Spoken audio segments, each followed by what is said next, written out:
एक राजा के मंत्री थे, वो बड़े सत्संगी थे, तो उनका अभ्यास पड़ गया था कि जैसे कुछ भी हो तो कहते भगवान की बड़ी कृपा। तो राजा के साथ शिकार खेलने गए थे, प्रत्यंचा खींची और चूक हो गई तो अंगूठा यहां से कट गया। तो उनका मंत्री, अंगूठा कट गया, तो उनका महाराज भगवान की बड़ी कृपा। बोले मेरा अंगूठा कटा और तू कह रहा भगवान की कृपा, इसको जेल में डाल दो। बोले ये भी भगवान की बड़ी कृपा। उनको अनुभव था कि मंगल भवन भगवान से कभी अमंगल हो ही नहीं सकता, वो सत्संगी थे।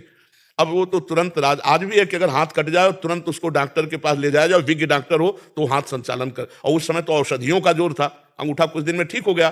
फिर शिकार खेलने गए तो कुछ सैनिक संग थे, मंत्री तो जेल में थे, तो सैनिक पीछे रह गए, उनका घोड़ा आगे बढ़ गया। तो दूसरी सीमा में एक मनुष्य को ढूंढा जा रहा था नरबली देने के लिए।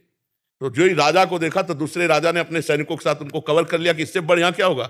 पड़ोसी राजा, अब राजा को पकड़ लिया गया, बंदी बना के ले गए, स्नान आदि कराया, और जब बलि के लिए ले जाने लगे तो देखा अंगूठा में कटे का चिन्ह।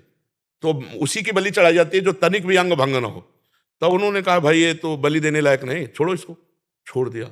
अब उनको लगा यार मंत्री ने ठीक कहा था, अगर अंगूठा ना कटा होता तो गला कट जाता, भगवान की बड़ी कृपा।